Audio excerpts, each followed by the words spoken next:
ప్రజలకు సేవ చేయాలి అన్న తపన చాలా బలంగా ఉండేది. అందుకనే నేను అమెరికాను వదిలి ఇండియా వచ్చి ప్రస్తుతం జైరాబాద్ పార్లమెంట్ నియోజకవర్గానికి స్వతంత్ర అభ్యర్థిగా పోటీ చేయబోతున్నాను. మీకు తెలిసిందే, మన జైరాబాద్ పార్లమెంట్లో 3 సార్లు ఎన్నికలు జరిగాయి. ఒకసారి కాంగ్రెస్ అభ్యర్థి సురేష్ శెట్కర్ సార్ 5 సంవత్సరాలు ఎంపీగా ఉన్నారు. అప్పుడు కాంగ్రెస్ ప్రభుత్వం అధికారంలో కూడా ఉంది.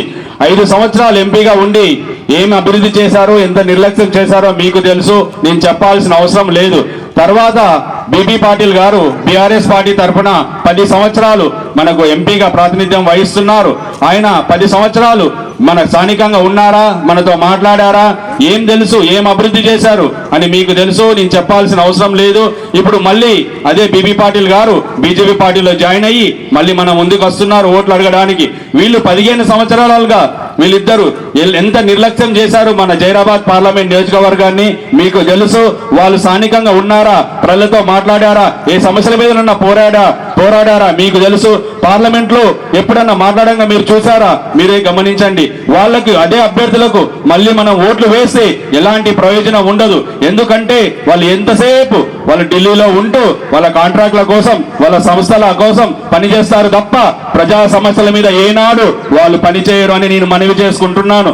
అలాంటి వ్యక్తులకు మళ్ళీ ఓటు వేసి మన అమూల్యమైన ఓటుని నిష్ప్రయోజనం చేయకూడదని నేను విన్నవించుకుంటున్నాను. అంతేకాక బీఆర్ఎస్ పార్టీ తరఫున ఇప్పుడు మళ్ళా మన కేసీఆర్ సారు పోయినసారి బీబీ పాటిల్ కూడా ఆల్మోస్ట్ మహారాష్ట్ర అభ్యర్థిని మన నెత్తి మీద పెట్టాడు.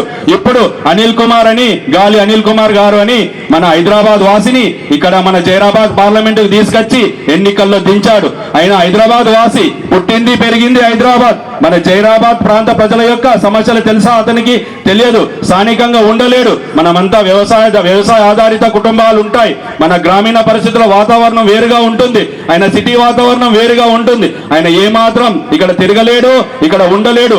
నాన్ లోకల్ వచ్చి మన జైరాబాద్ పార్లమెంట్ కి ఏ విధంగా సేవ చేస్తారు మీరే గమనించండి. అలాంటి వ్యక్తులకు ఓటు వేస్తే ఏమన్నా ప్రయోజనం ఉంటుందా? మన బతుకులు మారుతాయా? మీరే గ్రహించండి.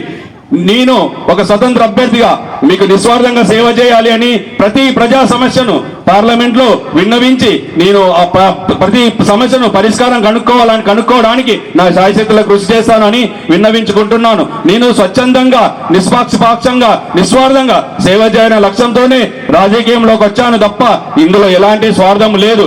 నేను స్థానికంగా ఉంటా, ప్రజల మధ్యలో ఉంటా. నేను స్థానికుణ్ణి.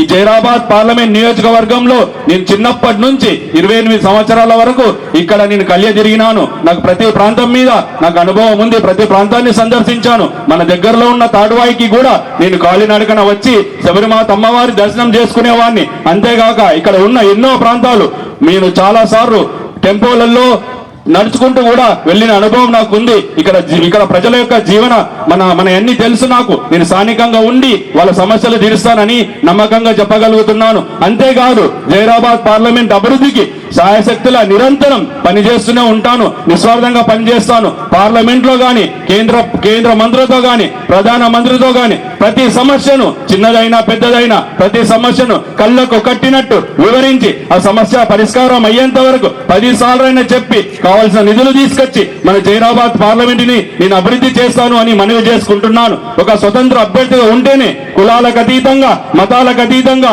మనమందరం సమానమే అనే నినాదంతో పనిచేయడం జరుగుతుంది.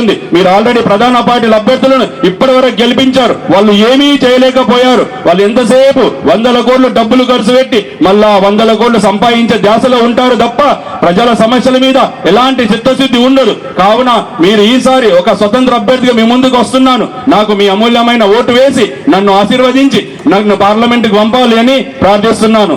ధన్యవాదాలు.